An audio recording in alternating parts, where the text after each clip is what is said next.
오늘은 후쿠시마 오염수 선동 괴담꾼 민주당 가방 의원들로 가방위가 오염되고 있다. 본인들의 위치를 깨닫기 바란다는 내용입니다. 국민의힘은 그동안의 민주당과 다르게 6월 초부터 이번 법안 소위 전체회의 관련해서 4, 5차례 일정 조정을 하고 실무회의를 거쳤습니다. 그래서 대략적으로 오늘 이 소위 정보통신소입니다마는 통신방송소입니다마는 오늘 2소위 법안 소위, 내일 1소위 과학기술법안 소위는 제가 소위원장으로 있습니다. 2소위는 야당이 소위원장으로 있습니다. 그리고 22일에는 우주항공청 공청회가 예약되어 있고요.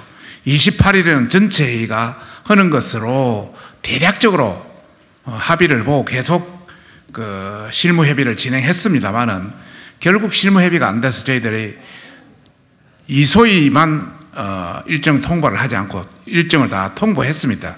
그런데 갑자기 오늘 오전에 11시 40분에 민주당 측에서 협의가 안 됐다면서 22일 전체 회의를 요구하고 나섰습니다.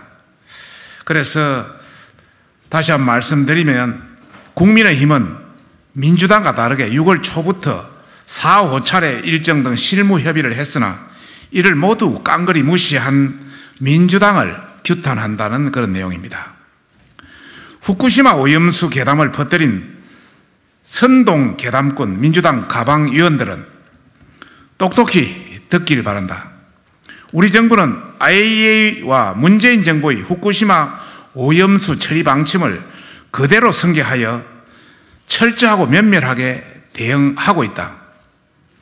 그런데도 민주당은 과학적 데이터에 기반하지 않은 오염수 괴담을 퍼뜨려서 국민의 불안감을 조성하고 또 공포심을 정치에 악용하고 있는 것이다. 과거 강우병 선동 괴담을 퍼뜨린 MBC와 민주당, 민노총의 만행을 국민들은 똑똑히 기억하고 있다. 민주당의 국민 선동 괴담 쇼로 인해서 우리 국민만 피해를 본다는 사실을 명심해야 할 것이다. 수신유 분리징수 또한 국민의 96.5%가 동의하는 상황에서 민주당은 그럼 국민과 맞서 싸우겠다는 것인가? 이재명 대표와 가방 의원들은 국민 앞에서 명명백백하게 밝혀야 할 것이다.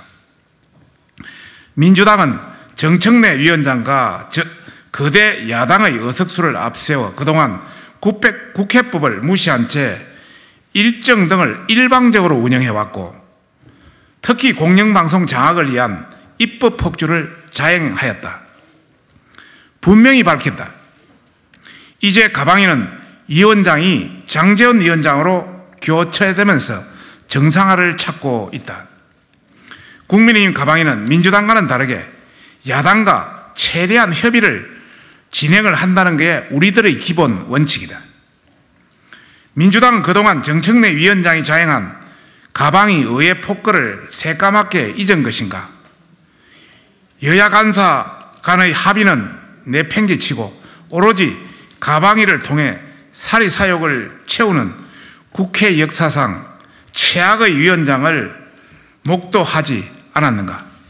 국민의힘은 정청래 위원장의 폭주 열차를 멈추기 위해 위원장 사퇴 결의안까지 발의한 바 있다. 민주당은 입이 10개라도 할 말이 없는 것이다. 민주당은 거대 여당의 의석수만 믿고 횡포를 일삼고 법에 따른 국회 절차인 전체회의 법안소위 안건 조정이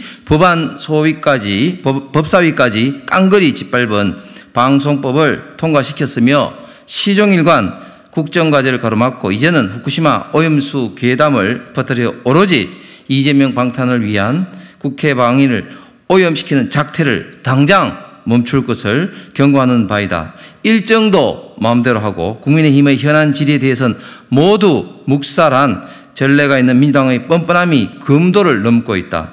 우리 국민의힘의 원칙은 확고하다. 하루 1시가 급한 법안을 위해 법안 소위를 먼저 열고 의결한다면 전체회의 업무 보고 및 현안 질의도 수용한다는 입장이다. 그런데 민주당은 일정을 합의해 주지 않은 채 정쟁만 벌이겠다니 정말 한심한 노릇이다. 민주당 가방위원에게 경고한다. 여론을 왜곡하는 국민 기만행위 당장 멈출 것을 경고하는 바이다. 국민의힘 가방위는 여야가 합의한다면 합리적으로 상임위 일정을 얼마든지 잡겠다고 약속한 바가 있다. 국민 기반도 정도 것이다. 민주당의 목리로 인해 우리 국회가 멈춰있는 모습을 국민께 더 이상 보여드릴 순 없다. 국민의힘 가방위는 항상 민주당과 상임위 일정 등을 합의할 것이므로 여론 왜곡을 하지 말고 합의 테이블에 올라와 협조를 하길 바란다. 2023년 6월 20일 국회 과학기술정보방송통신위 국민의힘 일동 간사 박성중, 김영식, 윤두현, 허나, 홍석준 의원입니다.